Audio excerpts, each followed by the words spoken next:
Hi students, I am Upasana. Welcome to win study. तो students, आज हम डिस्कस करने जा रहे हैं क्वेश्चन नंबर 6। तो स्टूडेंट्स स्टार्ट करते हैं। क्वेश्चन नंबर 6 में हमें क्या बोल रहा है? A code of a circle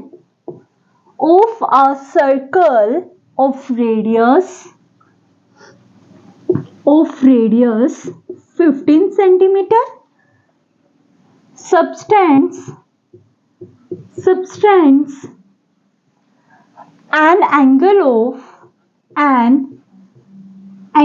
of 60 degree at the center.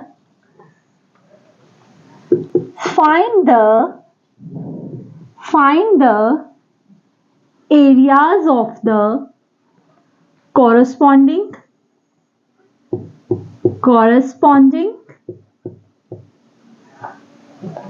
minor and major segment of the circle. देखिए स्टूडेंट्स, सबसे पहले हम क्या करेंगे, क्वेश्चन को अच्छे से रीड कर लेंगे। हमें क्वेश्चन में बोलता है एक कोड ऑफ ए सर्कल, यानी कि यहाँ पे एक सर्कल की बात की गई है, ठीक है, ऑफ रेडियस 15 सेंटीमीटर, और उस सर्कल की रेडियस कितनी है बेटा? 15 सेंटीमीटर। तो सबसे पहले तो मैं क्या करती हूँ बच्चे, एक सर्कल को ड्रॉ कर लेती हूँ, क्योंकि जिसको कुछ भी समझ नहीं आ रहा होगा उसको इतना तो पता चल रहा होगा कि यहाँ पे एक सर्कल की बात की जा रही है और उसका रेडियस भी कितना दिया गया? 15 सेंटीमीटर। बोलता है subtends an angle of 60 degree at the centre, यानी कि यहाँ पे जो एंगल बनेगा, रेडियस बनेगी, दो रेडियस मिलाकर एक सेक्टर बनेगा, और वो सेक्टर कितना एंगल बनाएगा बेटा? 60 डिग्री का एंगल बनाएगा। बोलता है find the areas of the corresponding minor and major segment of the circle. बोलता आपको क्या करना है? माइनर सेगमेंट का एरिया निकालना है और मेजर सेगमेंट का एरिया निकालना है। तो स्टूडेंट्स, जैसे कि मैं आपको हर क्वेश्चन में इंट्रोडक्शन रिवाइज करने की कोशिश करती हूँ, लेकिन मेरी आपसे फिर भी एक रिक्वेस्ट है कि आप प्लीज इस चैप्टर की पहले इंट्रोडक्शन देख कर आए। एनीवे, हम फिर भी आपको रिपीट करने के लिए तैयार हैं। देखिए, ये देखो, आपको ये सर्कल दिखाई दे रहा है। यहाँ पे जब मैं एक मिलाती हूँ, मतलब ये कोड बनाती हूँ जब मैं सर्कल पे, तो बेटा ये आपका होता है माइनर सेगमेंट, और ये जो बड़ा वाला पोर्शन है इसको बोलते हैं मेजर सेगमेंट। ठीक है जी, ओके। इस तरीके से, यानी कि आपको इस क्वेश्चन में बच्चे क्या दिया गया है, आपको एक बार माइनर सेगमेंट का एरिया निकालना है और एक बारी आपको मेजर सेगमेंट का एरिया निकालना है। ओके, समझ आ गया कि आपको इस क्वेश्चन में करना क्या है। अब बात आती है कि हम कैसे निकालेंगे, ठीक है। तो देखो स्टूडेंट्स, यहाँ पे बात की गई है सर्कल के रेडियस की, यानी कि सर्कल का कोई सेंटर पॉइंट होगा। यहाँ पे मैं सर्कल का कोई सेंटर पॉइंट बना लेती हूँ, और बोलता है वहां पे जो एक कोड की बात हो रही है, यानी कि सर्कल पे भी एक कोड बनानी है। मैंने कोड बना दी है। उसके बाद बोलता है कि जो कोड है वो कौन सा एंगल बना रही है? 60 डिग्री का एंगल बना रही है, यानी कि मैं यहाँ पे अगर इसको मीट करवा दूं, इसको भी यहां से मीट करवा दूं, तो ये कितना एंगल बना रहा है बेटा? 60 डिग्री का एंगल बना रहा है। और देखो, ये दोनों मिलकर क्या बन गए बेटा? देखो, कोड मिलकर कौन सा एंगल बना रहा है? 60 डिग्री का। और आप देखो, ये जो रेडियस है ये कितनी है? 15 सेंटीमीटर, तो ये भी 15 ही होगी सर। अब आप देखो कि जब आप कोड को सेंटर पॉइंट से मिलाते हैं, और आपको क्वेश्चन में ये दिया गया था कि जो वो एंगल बन रहा है वो 60 डिग्री का एंगल बन रहा है, यही दिया गया था आपको क्वेश्चन में। लेकिन आप देखते हो कि जब आप उस पॉइंट पे दोनों रेडियस को मिला देते हो, मीट कर देते हो, तो एक सेक्टर बन जाता है। सेक्टर भी तो बोल सकते हैं ना इसको। सेक्टर का मीनिंग क्या है? जब दो रेडियस आपस में मिलती हैं, दैट इज सेक्टर। इस तरीके से ये बन रहा है सेक्टर, इस तरीके से। अब देखिए स्टूडेंट्स, मेरी बात सुनिए, आपको क्वेश्चन में क्या बोला? अब देखो, ये वाला हिस्सा क्या हो गया आपका? Minor segment. माइनर सेगमेंट हो गया ना बेटा, क्योंकि कोड से नीचे वाला क्या होता है, माइनर सेगमेंट। अब मुझे ये बताओ कि मेजर सेगमेंट कौन सा होगा, तो बेटा ये सारा मेजर सेगमेंट ही होगा, ये सारा क्या होगा बेटा, मेजर सेगमेंट ही हो जाएगा। समझ आ रहा है ना, ये ऊपर वाला पोर्शन, उसमें आप ये मत सोचिएगा कि ये ट्रायंगल है तो इसको अलग से करेंगे, ये सारा क्या हो गया फिर मेजर सेगमेंट। क्योंकि यहाँ पे आप देखिए सर्कल पे जब आप कोड बनाते हो तो नीचे वाला हिस्सा क्या होता है, माइनर सेगमेंट, तो ऊपर सारा क्या होता है, मेजर सेगमेंट। ऐसा तो है नहीं कि इस सर्कल की कुछ रेडियस नहीं होगी, तो वो सारी चीजें मेजर सेगमेंट के अंदर ही आ जाती हैं। कई बच्चों को मेजर और माइनर सेगमेंट का कंफ्यूजन ही नहीं समझ आता, वो उसी में ही कंफ्यूज रहते हैं, उनको वो कॉन्सेप्ट ही नहीं समझ आता। इसीलिए मैं क्वेश्चन करवाने से पहले आपको इतना डीप में समझा रही हूं कि अगर नीचे वाला माइनर सेगमेंट है तो ऊपर वाला पूरा क्या हो जाएगा, मेजर सेगमेंट हो जाएगा। और मेजर माइनर का क्या सीन है, जो छोटा है वो माइनर, जो बड़ा है वो क्या बेटा, मेजर। समझ आ रहा है ना मैं क्या बताने की कोशिश कर रही हूं। तो अब देखिए स्टूडेंट, सबसे पहले हम माइनर सेगमेंट निकालते हैं। तो देखिए एरिया ऑफ माइनर सेगमेंट। अब देखिए बेटा एरिया ऑफ माइनर सेगमेंट, ये इस तरीके से मैंने सर्कल बनाया बेटा। अब मैंने यहां पे इस तरीके से कोड बनाई थी और इसको मीट करवा दिया था, ठीक है जी। अब मैं आपको बोलूं कि इसमें से माइनर सेगमेंट कौन सा, ये वाला, ये है ना। और ये अगर यहां तक क्या है, ये यहां तक क्या है, सेक्टर है ये पूरा। जब कोई ऐसे बनता है ये पूरा ही क्या होता है बेटा, सेक्टर ही होता है। तो अगर मैं इस पूरे सेक्टर में से इस ट्रायंगल को माइनस करूं तो मेरे पास ये हिस्सा आ जाएगा। अगर मैं इस पूरे सेक्टर में से इतनी इतनी ट्रायंगल को माइनस कर दूं तो मेरे पास ये हिस्सा आ जाएगा। ये निकालना है मुझे इस टाइम, ये बेटा, ठीक है। इस O पॉइंट से यहां पे देखिए, इस O पॉइंट से यहां तक पूरा क्या है, सेक्टर ही है। तो इस पूरे सेक्टर में से अगर मैं ये ट्रायंगल माइनस कर दूं तो बच्चे मेरे पास ये माइनर सेगमेंट आ जाएगा। यस या नो, आ जाएगा। अगर आपको नहीं समझ आया तो आप मेरी इस चीज को दोबारा से सुन लो, लेकिन इस कॉन्सेप्ट को ये मत करना चल कोई ना ये कर लेंगे हम, ऐसे बिल्कुल नहीं करना बेटा। आपने अगर अब छोड़ दिया ना, आपको जिंदगी में नहीं कभी समझ आने वाला। इससे बेहतर है जब तक समझ ना आए तब तक आपने आगे नहीं बढ़ना। ओके, तो मैं ये इरेज कर रही हूं, ठीक है।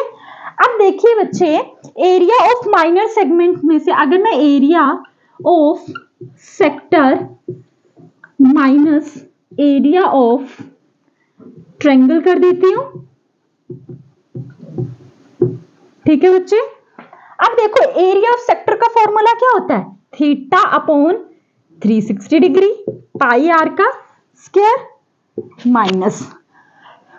अब देखिए मैंने आपको क्या बोला था बेटे कि जो थीटा है, जब भी कोई थीटा 60 डिग्री का हो, अगर कोई ट्रायंगल 60 डिग्री का एंगल बना रही है, जैसे जब भी कोई ये 60 डिग्री का एंगल बनाती है एरिया ऑफ ट्रायंगल, तो क्या फॉर्मूला होता है, √3/4 साइड का स्क्वायर। ये कौन सी ट्रायंगल होती है, इक्विलेटरल ट्रायंगल होती है। समझ आ गया। जब भी आपको किसी इक्विलेटरल ट्रायंगल का एरिया निकालना हो तो फॉर्मूला क्या होता है, मेरे साथ रिपीट कीजिए, √3/4 साइड का स्क्वायर। उसी तरीके से यहाँ पे 60 डिग्री का एंगल बन रहा है, इट मींस ये कौन सी ट्रायंगल है, इक्विलेटरल ट्रायंगल है। और इक्विलेटरल ट्रायंगल का फॉर्मूला क्या होता है बच्चे, √3/4 साइड का स्क्वायर। अब थीटा देखिए कितना है, 60 डिग्री अपॉन 360 डिग्री। पाई देखो कितना बोला, 3.14 लेने को बोला है, तो यहां पे लिख लीजिए मल्टीप्लाई 3.14। अब रेडियस कितनी है बेटा, 15 मल्टीप्लाई 15 माइनस √3 की वैल्यू कितनी होती है, 1.73/4। साइड कितना बेटा, 15 मल्टीप्लाई 15, ठीक है जी। अब देखिए 0 से 0 कैंसिल आउट, 6 1 6, 6 6 36। अब 15 को 15 के साथ जब आप मल्टीप्लाई करेंगे तो आपका आंसर आएगा 225। बट मैं करके बताती हूं आपको। 5 5 जा 25, 2 5 1 जा 5 7 1 5 जा 5 1 1 जा 1 5 12 2 2 5। जब आपने 15 और 15 को मल्टीप्लाई किया कितना आ गया 2 2 5। अब आपको 3 1 4 को 2 2 5 के साथ मल्टीप्लाई करना है। 5 4 जा 20, 2 बचे, यहां पे आ गया 7, 5 3 जा 15, 2 4 जा 8, 2 1 जा 2, 2 3 जा 6, 2 4 जा 8, 2 1 जा 2, 2 3 जा 6, 0 9 10 11 12 13 14 15, ये आ गया 15, 6 2 8 8 8 16, 6 7 8 9 10, कितना आ गया 7 0। अब देखिए यहां पे क्या बेटा 1/6, जब आपने 15 को 15 के साथ मल्टीप्लाई किया तो ये कितना आया था 2 2 5। अब आप 2 2 5 को किसके साथ मल्टीप्लाई करोगे 3 1 4 के साथ किया तो आपका कितना आ गया बेटा 7 0 6 5 0। अब 2 पॉइंट यहां पे डिजिट लगेगी, यहीं पे लगेगी। अब पॉइंट के बाद 0 का कोई मतलब नहीं होता तो आप ऐसे लिख सकते हो 706.5 लिख सकते हो 706.5, क्योंकि पॉइंट के बाद 0 का तो कोई मीनिंग नहीं ना रह जाता। अब देखो 1706 पॉइंट, चलो इसको आगे करती हूं। अब देखिए 1.73/4, अभी अभी हमने 15 को 15 के साथ मल्टीप्लाई किया, कितना आ गया 225, तो यहां पे लिख लीजिए 225। अब इन दोनों को मल्टीप्लाई करते हैं, 5 3 जा 15, 1 बचे, 5 7 जा 35 36, 3 बचे, 5 1 जा 5 8, 2 3 जा 6, 2 7 जा 14, 1 बचे, 2 1 जा 2 3, 2 3 जा 6, 2 7 जा 14, 2 1 जा 2 3 बचे, आगे 5 6 6 12, आगे ये क्या 8 4 12 13 14 15 16 17 18 19, ये आ गया 19, अब 8 और ये कितना आ गया 3, ठीक है, कितना आ रहा है बेटा 389। अब देखिए यहां पे 2 के बाद पॉइंट है तो यहां पे पॉइंट आ जाएगा, समझ आ गया। तो अब देखो 706.5, 706.5 डिवाइडेड 6 माइनस, जब आपने इसको इसके साथ मल्टीप्लाई किया तो कितना आ गया 389.25/4। लगा पता, यहां पे 2 के बाद था पॉइंट तो यहां पे भी हमने 2 के बाद पॉइंट लगा लिया, पीछे से देखना है आपको, ठीक है। तो इसको नोट कीजिए, मैं डिवाइड भी करके बताती हूं आपको।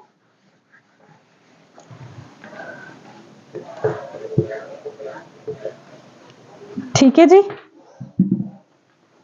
अब देखो 706.5 को हमने करना है मल्टीप्लाई और सॉरी डिवाइड, तो 6 1 जा 6, 1 बचे 0, 6 1 जा 6 4, आगे 6 6 7 जा 42, 6 8 जा 48, तो बड़ा हो जाएगा, तो 6 7 जा 42, ये 6 में से 2 गए 4, आगे पॉइंट है यहां पे भी पॉइंट लगा दो, आगे 5 उतारा, 6 9 जा 54, बड़ा हो जाएगा, तो क्या लोगे आप 6 7 जा 42 ही आएगा, क्योंकि 6 8 जा 48 फिर से बड़ा हो गया, ये आ गया 42, ये कितना आ गया 3, अब 0 लगा दिया पॉइंट के बाद, तो लगा ही सकते हैं 6 5 जा 30, 0 आ गया।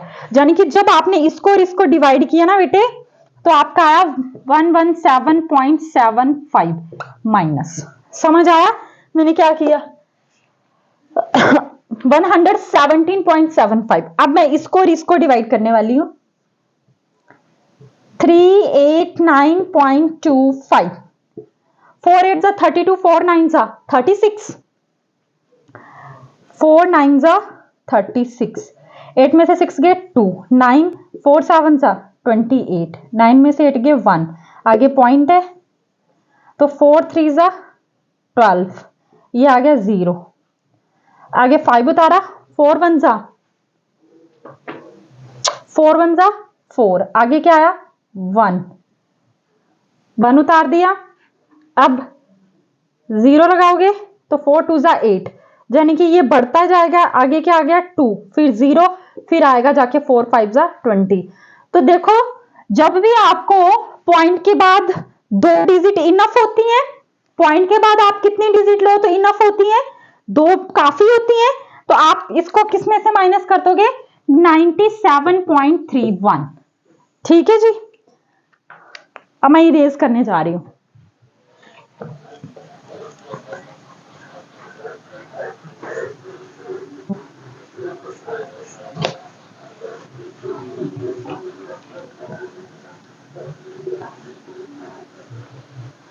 ठीक है, अब देखिए इसको जब आपने डिवाइड किया तो आपके पास आया 117.75 माइनस 97.316। 6 ने सॉरी 31 तक ही लिया हमने, पॉइंट के बाद सिर्फ ये 6 मैंने इसका ले लिया, ये साइड में है। ठीक है, 97.31 यहां। अब माइनस करते हैं, 117.75 भी है ना बेटे, और आगे आपका 97.31। 5 में से 1 गए 4, 7 में से 3 गए 4, यहाँ पे पॉइंट, 7 में से 7 गए 0, और 11 में से 9 गए 2, तो कितना आ गया बेटे, 20.44। अब एरिया तो किस में आएगा, सेंटीमीटर का स्क्वायर। लग रहा ना पता कैलकुलेशन मैं कैसे कर रही हूं। तो अब आप क्या लिखोगे बच्चे, आप लिखोगे एरिया ऑफ माइनर सेगमेंट कितना है बेटे, 20.44 सेंटीमीटर का स्क्वायर। ये देखिए, ठीक है, यानी कि आपको पूछा था माइनर सेगमेंट, तो माइनर सेगमेंट तो आपने निकाल लिया। अब मेजर सेगमेंट कैसे निकालोगे। अब देखो, अगर आप इस पूरे सर्कल में से इतना इतना हिस्सा माइनर सेगमेंट का हिस्सा माइनस कर दो, तो ये ऊपर ऊपर वाला सारा क्या है, मेजर सेगमेंट ही तो है। यानी कि इस पूरे सर्कल में से अगर मैं ये माइनर सेगमेंट माइनस कर दूं तो मेरे पास क्या बचेगा, मेजर सेगमेंट बचेगा। लगी समझ। अगर आप इस पूरे सर्कल में से ये माइनर सेगमेंट को माइनस कर दो तो बचेगा क्या, मेजर सेगमेंट ही तो बचेगा। तो लिखिए अब आपको क्या लेना है, एरिया ऑफ मेजर सेगमेंट क्या आएगा, area of circle minus area of minor segment. अब देखिए एरिया ऑफ सर्कल क्या है, एरिया ऑफ सर्कल का फॉर्मूला क्या होता है, पाई आर का स्क्वायर। आप पूरे सर्कल में से क्या आप माइनस करने वाले हो, माइनर सेगमेंट, तो एरिया ऑफ सर्कल का फॉर्मूला क्या होता है बेटा, पाई आर का स्क्वायर माइनस, अभी अभी आपको माइनर सेगमेंट का कुछ भी लिखने की जरूरत नहीं है, आपको पता है अभी अभी आपने क्या निकाला है 20.44, तो बस इसको रहने दीजिए। पाई की वैल्यू कितनी 3.14, रेडियस कितनी है 15 मल्टीप्लाई 15 माइनस 20.44, अब 3.14 इंटू 225 माइनस 20.44, और अभी अभी हमने 3.14 को 225 के साथ जब मल्टीप्लाई किया था तो कितना आया था 706.25 नहीं सॉरी 706.5 माइनस 20.44। मैं ये नीचे का सारा इरेज कर रही हूं ताकि आप कंफ्यूज ना हो।